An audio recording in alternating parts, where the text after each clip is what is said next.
Saraswati Vyas from JMP English Medium Saraswati Group of Education.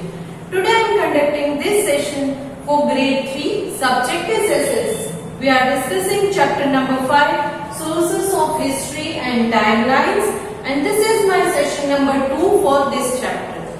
Before I start discussing in my second session, I want you all to recall what we had studied in our session number 1. Session number 1 में हमने already क्या पढ़ लिया है इस chapter के बारे में। इस चैप्टर के बारे में हमने ये पढ़ा था कि sources of history, what does it mean. History, पहले तो हिस्ट्री मतलब क्या है। History means anything which is related to past. कोई भी पास्ट की चीज, पास्ट मतलब क्या है, पुरानी चीज के बारे में हम स्टडी करते हैं तो उसे हिस्ट्री कहते हैं। We also discussed कि when you see the album, photo album अगर आप अपने फैमिली का देखोगे तो आपको शायद बचपन की फोटोज, आपके मम्मा पापा के बचपन की फोटोज, कोई फंक्शन आपके घर में पहले हुआ था तो उन सारी इवेंट्स की फोटोज आपको देखने को मिलेगी। You will also find some relatives whom you have never seen since years. बहुत सालों से उनको आपने देखा भी नहीं है, मगर फोटोज में उनको आप देख सकते हो, करेक्ट। कभी कभी कोई ग्रीटिंग कार्ड्स, कोई लेटर है जो पुराने जमाने का है तो वो भी आपको अगर प्रिजर्व करके आपने अपने पेरेंट्स पे रखा होगा तो आपको दिखाएंगे, करेक्ट। ये सारी की सारी जो चीजें हैं वो क्या है, पुरानी चीजें, they are sources of history. मतलब पुराने जमाने के कुछ चीजें हैं तो उन्हें सोर्सेस कहते हैं, करेक्ट। कभी कभी आप अपने घर में देखोगे कि you are having some ancestral vessels. Ancestral vessels means आपके दादी माँ जो यूज करते थे वो भी वेसल्स आपके घर में होंगे, करेक्ट। वेसल्स मतलब बर्तन जिसमें हम खाना पकाते हैं, we cook food in the vessel. तो ये सारी पुराने वेसल्स भी होंगे। पुरानी घड़ी किसी किसी के घर में होंगी, वॉच, वॉल क्लॉक, ये सारी चीजें। देन ओल्ड ज्वेलरी, पुराने जमाने में जो लेडीज लोग ज्वेलरी पहनते थे वो होंगे। ओल्ड क्लोथ्स होंगे, करेक्ट, पुराने जमाने के कपड़े। ये सारी की सारी चीजें जो है वो एंसेस्ट्रल, एंसेस्ट्रल मतलब जो हमारे पूर्वज थे उन्हें इंग्लिश में एंसेस्टर्स कहते हैं। दादाजी के दादाजी, ये सारे एंसेस्टर्स हैं हमारे। तो इन सारी चीजों से वो कैसे अपनी लाइफ लीड करते थे या वो कैसे अपने दिन में क्या काम करते थे पूरे दिन का, ये सारी चीजें आपको जानने को मिलेंगी। Sometimes you will also get to know about them by listening the stories which your grandmom or grandfather will tell you. कभी कभी दादी माँ भी आपको अपने जमाने की बातें करती होंगी कि मैं जब छोटी थी तो मैं ऐसा करती थी, मैं यहाँ जाती थी, हम ऐसे खेलते थे। Games have also change. आप आज के जमाने में जो गेम्स खेलते हो वो पुराने जमाने में ऐसे ही गेम्स खेलते थे नहीं, करेक्ट। तो all these things which give you information regarding the past are called sources of history. कोई भी ऐसी चीज जो आपको पास्ट के बारे में इंफॉर्मेशन दे उसे हम क्या कहेंगे, सोर्सेस ऑफ हिस्ट्री। ये हमने सीखा था प्रीवियस सेशन में। इसमें हमने एक और नया वर्ड सीखा था, वो था मैन्युस्क्रिप्ट। मैन्युस्क्रिप्ट हमने सीखा था। मैन्युस्क्रिप्ट क्या है? मैन्युस्क्रिप्ट का मतलब है हैंड रिटन कोई बुक्स है जिसमें पुराने जमाने की कोई इंफॉर्मेशन हमें मिलती है, वो हाथ से लिखी हुई होती है, तो उसे मैन्युस्क्रिप्ट कहते हैं। ये जो है मैन्युस्क्रिप्ट वो हाथ से इसीलिए लिखी गई है क्योंकि उस जमाने प्रिंटिंग प्रेस तो थी नहीं, इंक थी नहीं, तो वो लिखते थे कैसे, हाथ से लिखते थे। एंड लिखने के लिए इंक की जगह क्या यूज करते थे, नेचुरल कलर्स। जैसे आप मिट्टी को ले लो, मिट्टी को पानी में मिक्स कर दो तो ब्राउन कलर हो जाएगा। आप कभी कभी हाथ गंदे कर देते हो, करेक्ट, धूल मिट्टी वाले। फिर अगर व्हाइट शर्ट आपने पहनी और वो हाथ आपको लग जाए तो क्या होगा, वहां पर भी ब्राउन कलर आ जाएगा ना, उस मिट्टी का ब्राउन कलर आपके शर्ट में लग जाएगा। तो सोचो अगर आप उसी मिट्टी वाले पानी में हाथ डुबो के अगर व्हाइट पेपर के ऊपर कुछ लिखोगे तो वो भी आपको अच्छी तरह से दिखाई देगा। तो वो नेचुरल कलर है, करेक्ट, उसमें कोई केमिकल मिक्स नहीं किया गया है। क्यों? क्योंकि मिट्टी से बना था कलर, करेक्ट। वैसे ही आप कभी कभी आपने देखा होगा कि आपके घर में मम्मी अगर ड्यूरिंग विंटर टर्मरिक यानी हल्दी वो कट करती है तो मम्मी के हाथ में येलो येलो कलर आ जाता है, ऑरेंज कलर, येलो कलर आ जाता है। बीटरूट अगर आप कट करते हो तो बीटरूट का येलो रेड कलर आ जाता है हाथ के ऊपर, रेड, करेक्ट। ये सारे नेचुरल कलर्स हैं।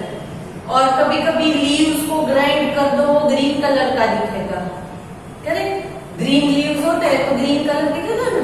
तो ये सारे नेचुरल कलर्स है। तो नेचुरल कलर्स को यूज करके पुराने जमाने में लिखते थे हाथ से कि वो क्या करते हैं। जो आज आपको भी कभी कभी आप में से कुछ बच्चे होंगे जो डेली रूटीन का आपका डायरी मेंटेन करते होंगे।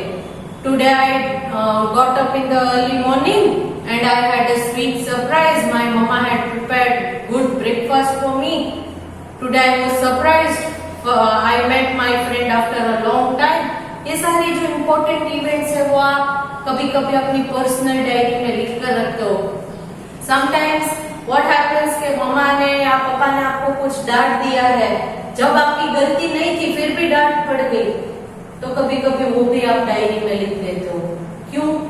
क्योंकि आपको किसी के साथ कुछ शेयर करना है मगर कोई है नहीं शेयर करने के लिए, तो क्या करते हो आप? पर्सनल डायरी बनाते हो और उस डायरी के साथ सब शेयर कर देते हो। फिर एक दिन आराम से बैठकर अगर पढ़ोगे तो एकदम मजा आएगा। तो ये हैंड रिटन है तो इसे कहेंगे manuscript. So in today's lecture we will discuss regarding timelines. Sources of history के बारे में हमने प्रीवियस सेशन 1 में कवर कर लिया था। आज सेशन 2 है जिसमें हम टाइमलाइन डिस्कस करेंगे। Timeline it is there in page number 250 in your textbook. 250 जो आपकी टेक्स्ट बुक में उसमें टाइमलाइन के बारे में दिया गया है। नाउ लेट अस सी टाइमलाइन, ओके। अब वो टाइमलाइंस के ऊपर आपको 3 फोटोग्राफ्स दिए हैं। See I am sharing the photographs here on the screen. First photograph manuscript का है। Can you see that? Manuscript ये है हैंड रिटन, किसी पेज के ऊपर हैंड रिटन कुछ है तो इसे मैन्युस्क्रिप्ट कहते हैं। देन यू कैन सी ये सेकेंड फोटोग्राफ्स दिखाई दे रहा है, okay. It is old coins, पुराने जमाने के कॉइन्स है, ओके। ये 5 पैसे का कॉइन है। तो ये क्या है? आज के जमाने में तो ऐसा कोई कॉइन है नहीं इस शेप का, राउंड कॉइन्स ही है हमारे पास। तो ये पुराने जमाने का कॉइन है। देन द थर्ड फोटोग्राफ, तीसरा फोटो दिख रहा है, ये क्या है? Ruins of Nalanda university. Ruins मतलब क्या है? पुराने जमाने के कोई बिल्डिंग है जिसका थोड़ा स्ट्रक्चर खराब हो गया है और बाकी का बचा हुआ पार्ट उधर आपको अगर दिख रहा है तो उसे रूइंस कहेंगे। क्या कहेंगे? रूइंस। क्यों? क्योंकि वो प्रॉपरली पहले जैसा था वैसा है नहीं, उसमें थोड़ा बहुत चेंजेस आ गए हैं, थोड़ा बिगड़ गया है, खराब हो गया है, तो उसे रूइंस कहेंगे। तो ये 3 फोटोग्राफ्स है वो हमें पास्ट इंफॉर्मेशन देते हैं, पास्ट के बारे में। जो मैन्युस्क्रिप्ट है उसमें पास्ट के बारे में कुछ लिखा हुआ है तो उससे इंफॉर्मेशन मिलेगी। कॉइन्स को अगर आप देखोगे तो आपको ये पता चलेगा कि पुराने जमाने में किस टाइप के कॉइन्स थे, कौन सी डेजिग्नेशन मतलब किस अमाउंट के कॉइन्स थे, 1 रुपी, 2 रुपी, 5 रुपी, कितने का कॉइन था और वो कॉइन किस मेटल से बना है। आपने शायद देखा होगा टीवी में गोल्ड कॉइन्स भी हुआ करते थे राजा महाराजा के जमाने में, करेक्ट। तो किसी भी एक कॉइन को अगर आप देखोगे तो आपको पता चलेगा कि उस जमाने में किस मेटल से बने कॉइन यूज होते थे। अगर बहुत पैसे वाला किंगडम है या बहुत पैसे वाला कंट्री है तो गोल्ड के हो सकते हैं, देन थर्ड वन, जब रूइंस ऑफ नालंदा यूनिवर्सिटी के बारे में अगर हम उस स्ट्रक्चर को, उस मॉन्यूमेंट को देखें तो आपको उस जमाने के बारे में ये इंफॉर्मेशन मिलेगी कि तब के जमाने में कंस्ट्रक्शन कैसा हुआ करता था, करेक्ट, बिल्डिंग्स कैसे हुआ करते थे, सिटिंग अरेंजमेंट कैसे थी, उन्होंने दरवाजे अगर बनाए हैं तो कैसे, किस टाइप के दरवाजे बनाए, स्टेप्स कैसे हुआ करते थे, ये सारी की सारी इंफॉर्मेशन हमें मिलती है इन चीजों से, इसीलिए इन्हें सोर्सेस ऑफ हिस्ट्री कहते हैं। Now timelines, to know about the past we need to know that what happened. Past के बारे में, पुराने जमाने के बारे में अगर आपको जानकारी चाहिए तो सबसे पहले ये जानकारी होनी चाहिए कि क्या हुआ था। कोई चीज हुई होगी तो उसके बारे में इंफॉर्मेशन कलेक्ट करोगे ना, करेक्ट। सबसे पहले क्या हुआ था ये जानकारी होनी चाहिए। फॉर एग्जाम्पल आपके क्लास में अगर कोई झगड़ा हुआ है, करेक्ट, तो उसके बारे में टीचर को जानकारी चाहिए तो कैसे जानकारी लेगी कि सबसे पहले टीचर शुड नो के क्लास में कुछ ऐसा झगड़ा हुआ, करेक्ट, राइट, क्लास में झगड़ा हुआ था। ये इंफॉर्मेशन अगर टीचर को मिलेगी तो टीचर दो बच्चों को बुलाकर पूछेगी ना कि भाई क्या हुआ था, अब मुझे डिटेल में बताओ। अगर टीचर को यही नहीं पता है कि झगड़ा हुआ था तो टीचर इंफॉर्मेशन किस बात का लेगी। तो to know about the past, past के बारे में अगर कुछ जानना है तो we need to know what happened. तो सबसे पहले ये जानना जरूरी है कि क्या हुआ था, पास्ट के इवेंट्स क्या है, पास्ट के इवेंट्स क्या है। अब अगर आपको ये पता है कि महाभारत की लड़ाई हुई थी, करेक्ट, तो आगे आप जानकारी you will be eager to know कि क्यों महाभारत की लड़ाई हुई थी। लड़ाई हुई थी पता है, मगर क्यों हुई थी अगर नहीं पता है तो मजा आएगा, नहीं आएगा ना। तो महाभारत जो है वो बहुत बड़ी लड़ाई है, वो हुई थी अगर आपको पता है तो फिर you will start asking question, correct. फिर आप अपने मम्मा से, पापा से, दादी से क्वेश्चन पूछोगे कि ये लड़ाई क्यों हुई थी, कैसे हुई थी, कब हुई थी, ये सारे क्वेश्चंस आते हैं दिमाग में।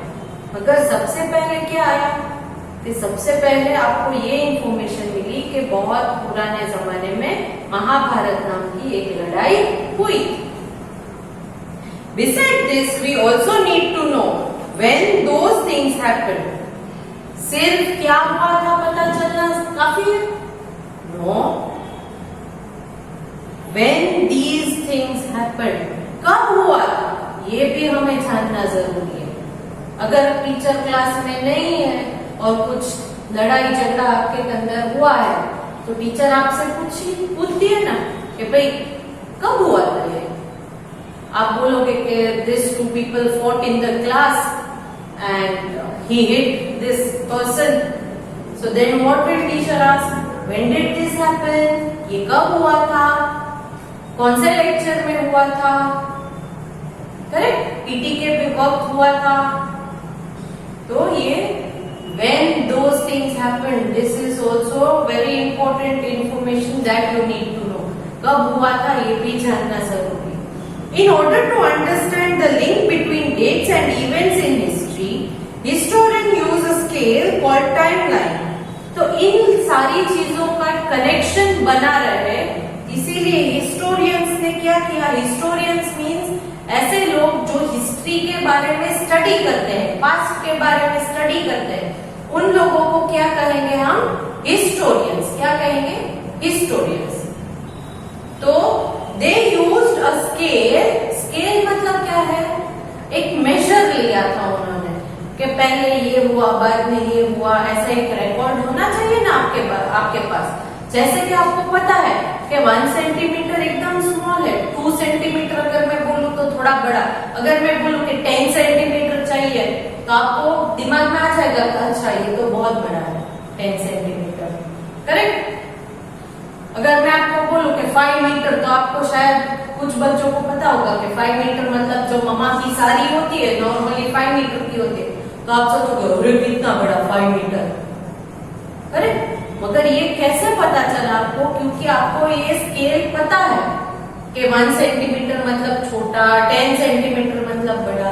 तो हिस्टोरियन ने भी एक स्केल यूज की थी इन पास्ट के इवेंट्स को रिकॉर्ड करने के लिए और उन्हें एनालाइज मतलब समझने के लिए।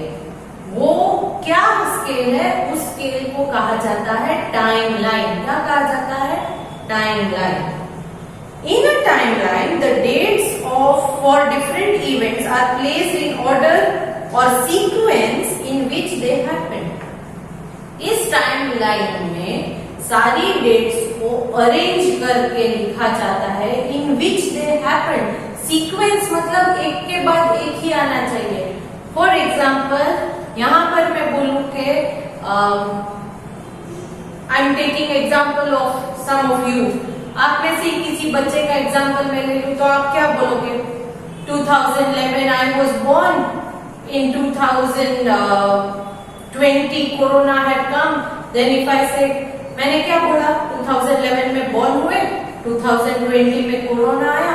देन मैं बोलूंगी 2014 में मैं फर्स्ट टाइम स्कूल में आया। देन 2019 में मुझे अच्छे मार्क्स मिले थे। तो ये सीक्वेंस हुआ। क्यों?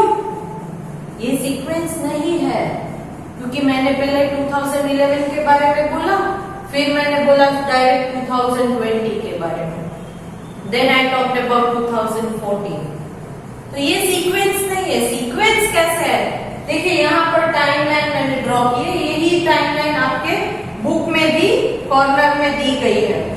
तो इस टाइमलाइन में देखिए, पहले ईयर्स को अरेंज किया गया है। 2009, 10, 11, 12, 13, 14, 15, 16, 17, 18 इन्हें पहले अरेंज किया गया। अब देखिए, अब यहाँ अनु नाम की जो एक लड़की है उसके बारे में इंफॉर्मेशन शेयर की गई है इस टाइमलाइन में। इस टाइमलाइन में अनु नाम की एक लड़की है, उसके बारे में इंफॉर्मेशन शेयर की गई है। मगर कैसे? कि अगर कोई भी स्पेशल इवेंट इन ईयर्स में हुआ है तो उसे वहां लिखा गया है। ओके, सी इन 2009 में कुछ स्पेशल हुआ था अनु के साथ। वो क्या हुआ था वो इस तरफ लिखा है, अनु वॉज बोर्न, मतलब 2009 में अनु का बर्थ हुआ था। देन 2010 में कुछ स्पेशल हुआ था। क्या स्पेशल हुआ था? अनु स्टार्टेड वॉकिंग, उसने चलना स्टार्ट किया। आप भी नोटिस करते होगे ना, आपके घर में छोटे बच्चे हैं तो, कि जब वो फर्स्ट टाइम खाना खाते हैं, जब वो फर्स्ट टाइम मम्मा बोलते हैं, पापा बोलते हैं, ये सारे के सारे डेट्स कुछ पेरेंट्स नोट डाउन करके, सिर्फ यादी के लिए नोट डाउन करके रख लेते, just for the memories, good memories, कि तुमने फर्स्ट टाइम जब वॉकिंग स्टार्ट किया तो 2010 में किया था, फर्स्ट टाइम खाना कब खाया, फर्स्ट टाइम हेयर कट कब किया, ये सारी की सारी चीजें हम नोट डाउन करके रखते। तो वही यहाँ लिखा गया है, 2009 में बोर्न, 2010 में स्टार्टेड वॉकिंग करना स्टार्ट किया। फिर 2011 में शायद कोई इंपॉर्टेंट इवेंट नहीं हुआ होगा, नॉर्मल। ओके, देन 2012 में अनु हैड अ सिस्टर, तो अनु की छोटी बहन का बर्थ हुआ। तो ये भी अनु के लिए तो एक स्पेशल इवेंट ही है, तो वो भी यहाँ लिखा है 2012 अनु हैड अ सिस्टर, अनु की बहन पैदा हुई। 2013 में again there is nothing special, कुछ स्पेशल नहीं था। 2014 Anu went to school, Anu school जाने लगी, she started going to school. तो ये एक नया इवेंट है, स्पेशल इवेंट है अनु के लिए, तो वो यहाँ 2014 में स्कूल जाने लगी, ये भी उन्होंने नोट डाउन किया है। 2015 में कोई स्पेशल इवेंट नहीं है। 2016 अनु became the monitor of her class, अनु उसके क्लास की मॉनिटर बन गई 2016 में।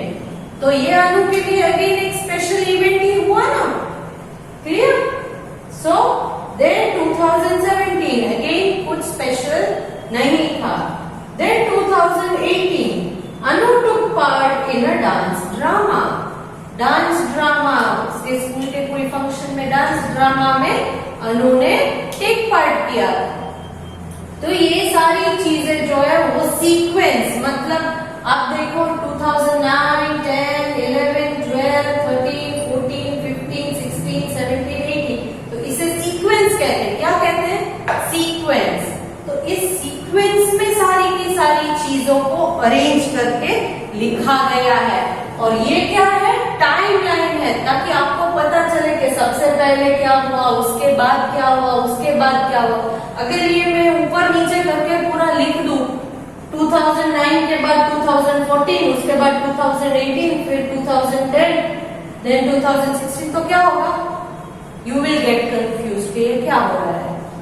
मगर अगर मैंने सीक्वेंस में अरेंज करके सारी की सारी चीजें टाइमलाइन में लिखी है, तो आपको क्लियर हो जाएगा कि कौन सा इवेंट फर्स्ट हुआ था, कौन सा उसके बाद, which happened next. Okay, this means that the earliest event is place first. Earliest means सबसे पहले जो हुआ था उसे फर्स्ट प्लेस करेंगे, and it followed by the event which took place later. और उसके बाद जो जो होता गया उसको उसके नीचे नीचे नीचे या उसके नेक्स्ट नेक्स्ट नेक्स्ट लिखते जाना है।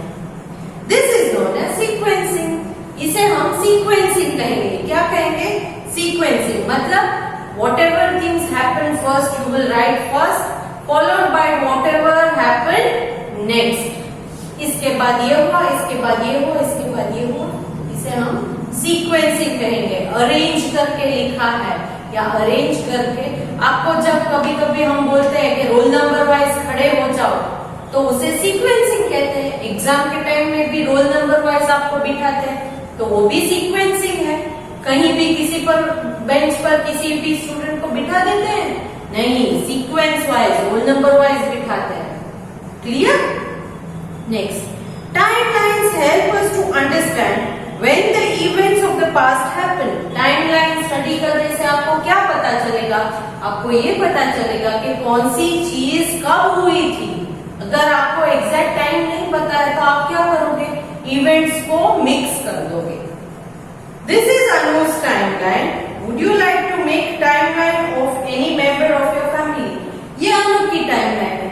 इस तरह से आप अपनी फैमिली के किसी मेंबर या आप अपने खुद के बारे में भी टाइमलाइन बना सकते हो। क्या आपका बर्थ हुआ, उसके बाद कोई स्पेशल इवेंट्स आपको याद है, तो आप अपनी टाइमलाइन खुद बना सकते हो।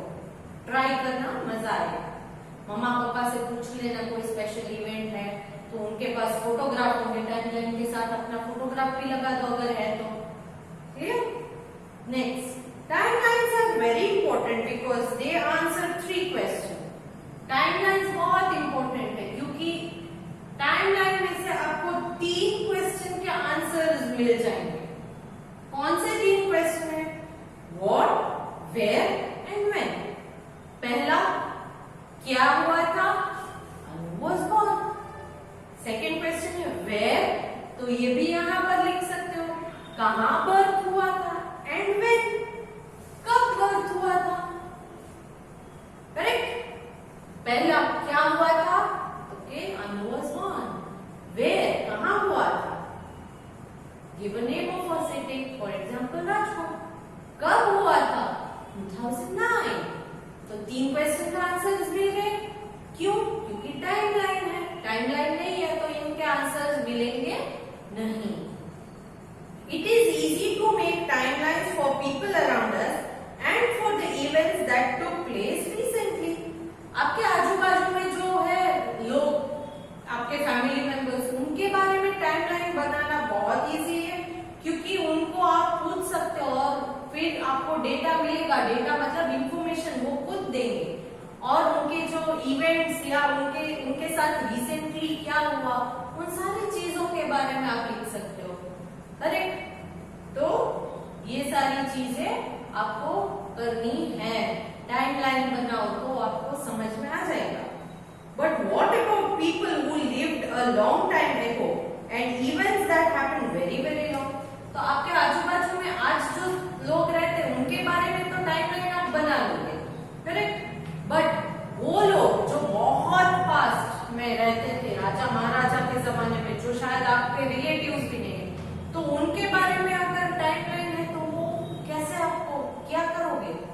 बारे में, उनके लाइफ के बारे में कैसे सीखोगे?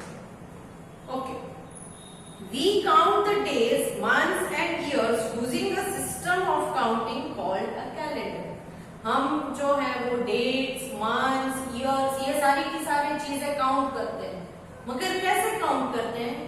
क्योंकि हमारे पास एक सिस्टम है काउंटिंग की जिसको हम कैलेंडर कहते हैं। अगर ये कैलेंडर नहीं होता तो आपको days of the month, that is Sunday, Monday, Tuesday, ये नहीं पता होता। मंथ्स ऑफ द ईयर, मतलब कि जनवरी, फरवरी, मार्च, अप्रैल, ये मंथ नहीं होते। ईयर अगर नहीं होता 2009, 10, 11, 12, तो ये सारी चीजें नहीं होती, तो आप कैलकुलेट कैसे करते? पॉसिबल है? नहीं है।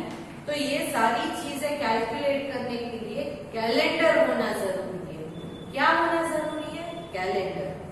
The calendar that we use is called the Gregorian calendar. हम जो कैलेंडर यूज करते हैं, आपके घर में भी होगा, तो वो कौन सा कैलेंडर है? ग्रेगोरियन कैलेंडर कहते हैं। क्या कहते हैं उसे? Gregorian. So Gregorian calendar is the system of counting years used in most countries which start with the birth of Christ। ये ग्रेगोरियन ईयर के जो कैलेंडर है, जो हम आज के जमाने 2009, 10, 11, 12, ये सारे के सारे जो ईयर्स है वो ग्रेगोरियन कैलेंडर्स के ही है। तो ये ग्रेगोरियन कैलेंडर जो है वो एक सिस्टम ऑफ काउंटिंग ईयर्स है जो जीसस क्राइस्ट के बर्थ के बाद से स्टार्ट हुआ था।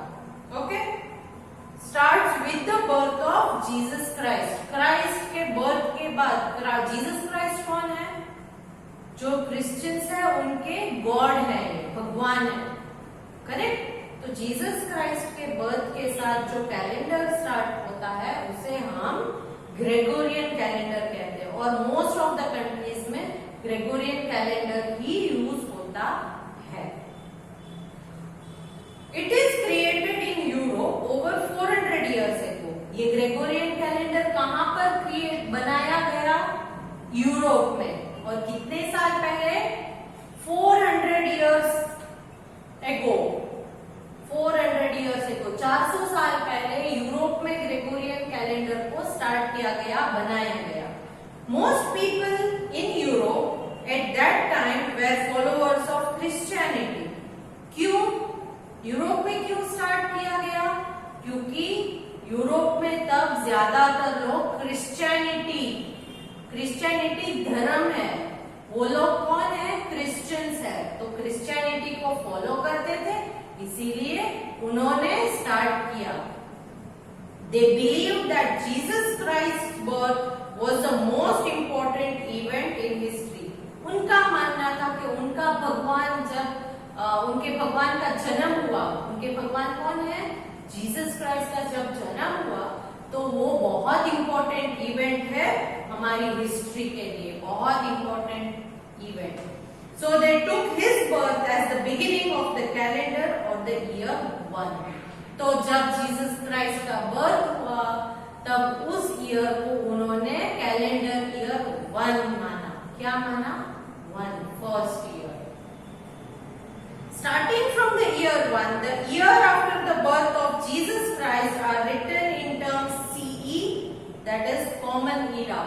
So यहाँ जीसस क्राइस्ट का बर्थ जब स्टार्ट हुआ, फॉर एग्जाम्पल यहाँ हम अगर ले birth,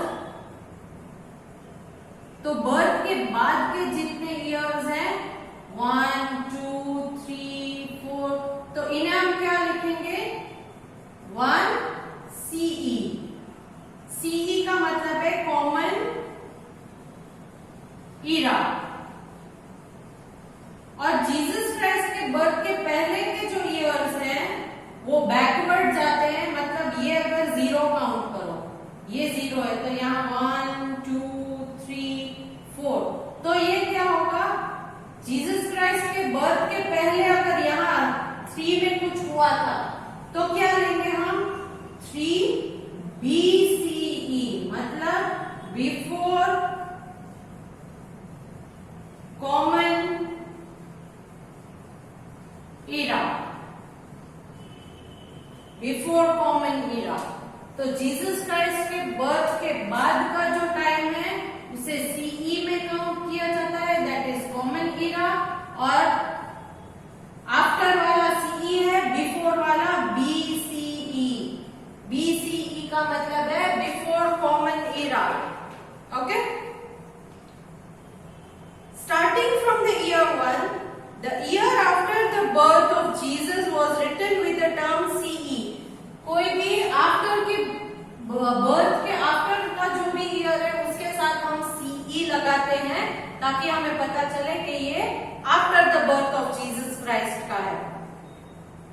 common era, but history did not start with the year 1। But जो हिस्ट्री है हमारी वो ईयर 1 से स्टार्ट नहीं होती। It is much older. ये क्या है? हिस्ट्री तो जीसस के बर्थ के पहले भी थी, उसके पहले भी बहुत सारे इवेंट्स हुआ करते थे। So how do we count the years before the birth of Jesus Christ? तो जीसस क्राइस्ट के बर्थ के पहले के इयर्स को हम कैसे काउंट करेंगे? These years are counted backwards from 1। वो बैकवर्ड जाते हैं, मतलब 1 2 3, मतलब जीसस के बर्थ के 1 साल पहले, जीसस के बर्थ के 2 साल पहले, जीसस के बर्थ के 3 साल पहले, तो बैकवर्ड नंबर जाता है। यहाँ फॉरवर्ड नंबर आता है, आफ्टर 1 ईयर, आफ्टर 2 ईयर, यहाँ बिफोर 1 ईयर, बिफोर 2 ईयर। तो जैसे जैसे पीछे होते जाओगे इवेंट्स में, उतना वो इवेंट पुराना माना जाएगा। क्या माना जाएगा? पुराना। They had to be words BCE, that is before common era, written after them. तो इन इयर्स में हम क्या लिखते हैं? BCE। यहाँ मैंने लिखा है, देखिए 3 BCE। 3 BCE मतलब जीसस के बर्थ के 3 साल पहले का है, तो BCE, before common era. Common era से 3 years back. You will understand this better by looking at timeline. अगर आप टाइमलाइन, आपके बुक में नीचे टाइमलाइन दी गई है, कैन यू सी दैट? यहां मैं फोटो शेयर कर रही हूं। अब इस टाइमलाइन में अगर आप देखो तो क्या आपको मिलेगा? जो ब्लू कलर का पार्ट है, नीचे ब्लू एरो दिया है, ब्लू कलर का ब्रैकेट, वो after the birth of Jesus Christ है, और जो ग्रीन कलर का दिख रहा है वो before the birth of Jesus Christ. तो इस टाइमलाइन में आपको पता चलेगा। Now next, when we talk of something happening 500 BCE, जब हम ये कोई अगर बोले कि 500 BCE में कुछ हुआ था, तो इसका मतलब क्या है? इसका मतलब क्या हुआ? 500 BCE में ये ऐसा कुछ इवेंट हुआ था। अगर मैं आपको बोलूं तो आपके दिमाग में इमीडिएटली क्या आएगा? क्योंकि मैंने BCE बोला है, तो इसका मतलब है that the particular event happened 500 years before the birth of Christ. इसका मतलब आपके दिमाग में ये आ जाना चाहिए कि ये इवेंट जीसस क्राइस्ट के बर्थ के 500 साल पहले हुआ था, before 500 years of the Christ birth. If something happened in 1000 BCE year, and this is 2018, अगर आज का जमाना हम 2018 है, आज कौन सा ईयर है? 2018, ऐसा पकड़ कर चलो, और मैं कुछ बोलूं कि 1000 BCE में ऐसा कुछ हुआ था, it means it happened really 3018 years ago. तो इसका मतलब क्या हुआ कि आपका जो 2018 मैंने बोला ना कि फॉर एग्जांपल अभी 2018 चल रहा है, और 1000 BCE में कुछ हुआ था, तो इसका मतलब क्या हुआ कि आज से कितने साल पहले? तो ये जो है कॉमन ईरा के प्लस बिफोर क्राइस्ट के बर्थ के 1000 साल अगर लगा दो तो वो हो जाएगा 8103। तो 3018 इयर्स पहले ऐसा कुछ हुआ था, ऐसा हम मानकर चलेंगे, क्योंकि आफ्टर क्राइस्ट के बर्थ के 2018 है, मगर बिफोर क्राइस्ट के बर्थ के, बिफोर कॉमन ईरा के कितने साल? 1000 साल। तो ऑल टुगेदर इतने साल। Okay, So remember that when we talk to CE, we count forward, and when we talk of BCE, we count backward. तो जब CE के बारे में बोलेंगे, CE के बारे में तो फॉरवर्ड काउंटिंग आएगा 1 2 3 4 5 6 ऐसे, और BCE के बारे में जब बोलेंगे तो बैकवर्ड काउंटिंग होगा 1 2 3, मगर वो बैकवर्ड जाता जाएगा, पीछे पीछे. So here I have ended discussion on this chapter. Hope you are clear about the sources of history and timeline. In my next session, we will discuss the exercise of this chapter which is given in your textbook, and I will tell you the answers. And along with this video, I am sending a PDF which is fill in the blanks based. You can use your textbook and answer them.